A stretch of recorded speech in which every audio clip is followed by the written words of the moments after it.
everyone. Here we'll be taking up the third type of questions in exercise 4.3 of this chapter, quadratic equations.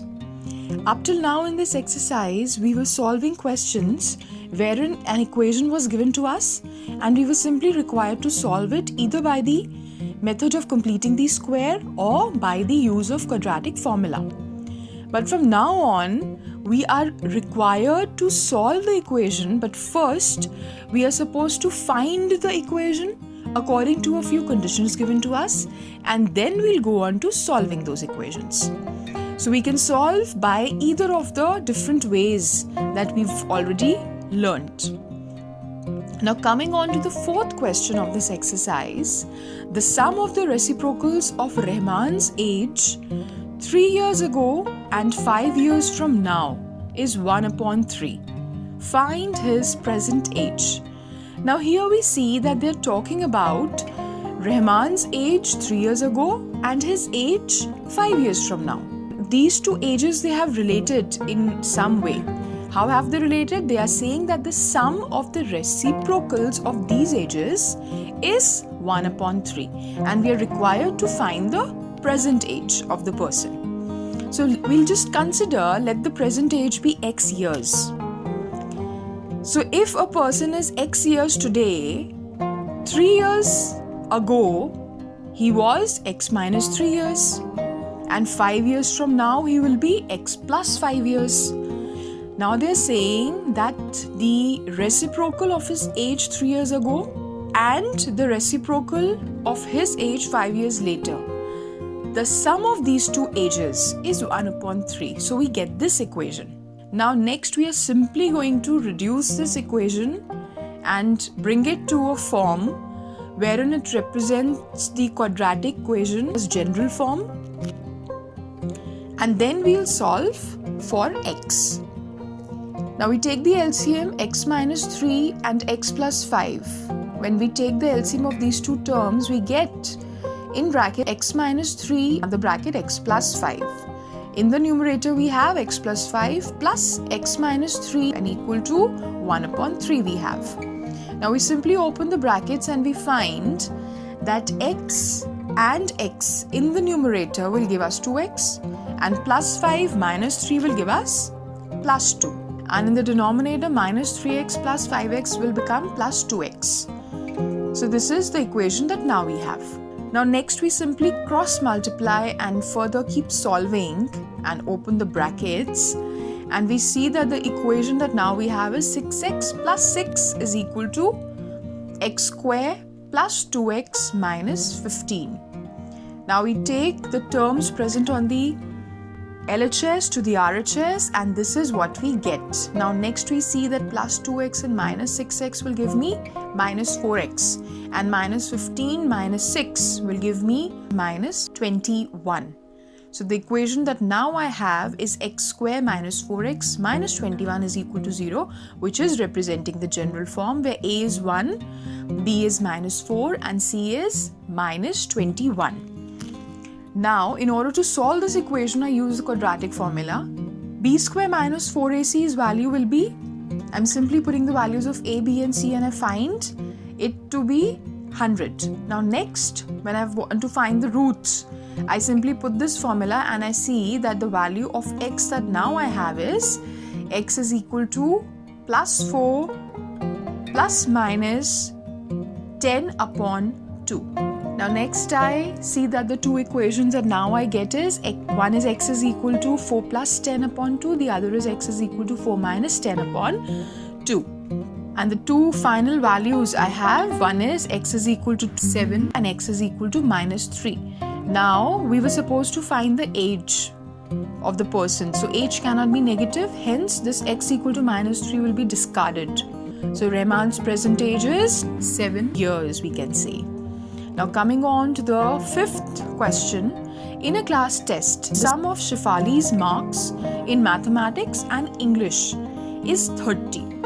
Had she got 2 marks more in mathematics and 3 marks less in English, the product of their marks would have been 210.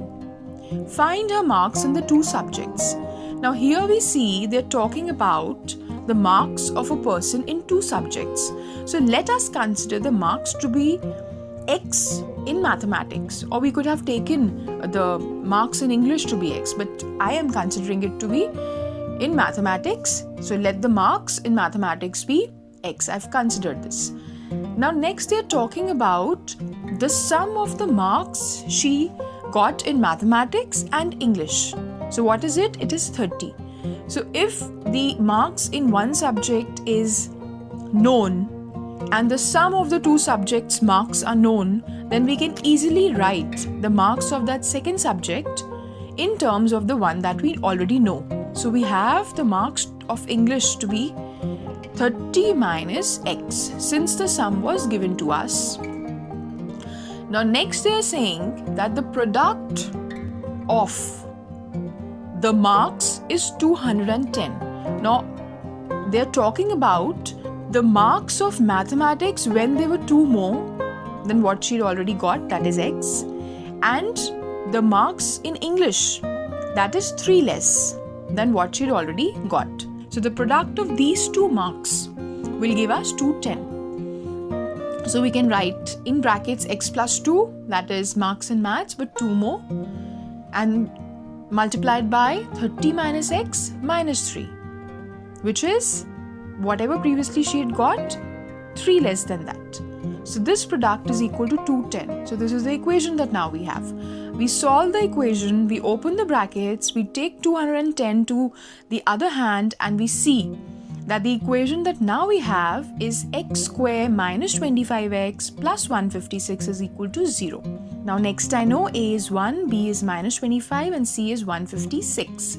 I find the value of b square minus 4ac and find that it is 1. Now the two roots that I have is, one is x is equal to 25 plus 1 upon 2, and the next is x is equal to 25 minus 1 upon 2. This will give me one value of x to be 13 and the other value that I'll get will be equal to 12. Now they were talking about the marks in mathematics and English, and we are required to find these marks only. So I know I had considered the marks in mathematics to be x and the marks in English to be 30 minus x. So I must remember this when I finally write the answer.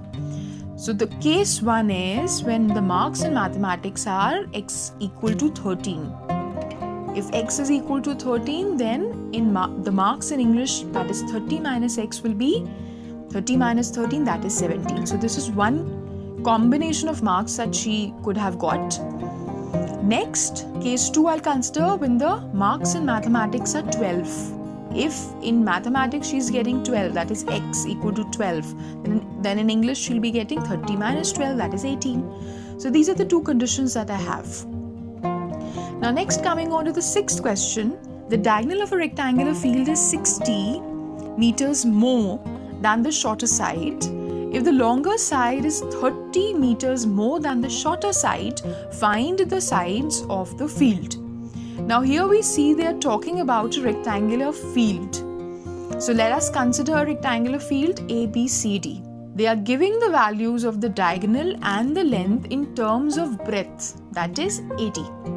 So I'll consider let the breadth to be x meters. So if breadth is x meters, then the diagonal is 60 more than the breadth, that is x plus 60 meters. And the length is 30 meters more than the breadth, that is x plus 30 meters. So I have these values here. I simply have to find the sides of the field, that is I'm required to find AD and DC's value. Now I see that in triangle ADC, this ADC is a right angle triangle and it is right angled at D. So I can simply apply the Pythagoras theorem here. So I'll do that and I see that AD square plus DC square is equal to AC square can be written. Now I put the values of AD, DC and AC here and I find that this is what I get. Next I simply open the brackets.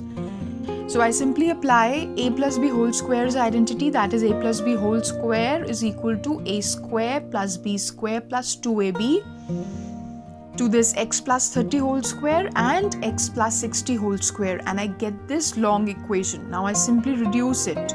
I see x square plus x square on this LHS will give me 2x square. Next, I simply take all the terms present on the RHS to the LHS. And I see that plus 900 minus 3600 will give me minus 2700. And plus 60x minus 120x will give me minus 60x. So this is the equation that now I have. X square minus 60x minus 2700 is equal to 0. Now I find the value of the discriminant, that is b square minus 4ac, which is equal to 1,04,400. Next, I simply put all these values in this formula and I see that I get x is equal to minus 60 plus minus under root 1,04,400 upon 2. I further see that this root can be solved and I can write 120 in its place, and I have this equation now. Now further, x is equal to 60 plus 120 upon 2 and x is equal to 60 minus 120 upon 2.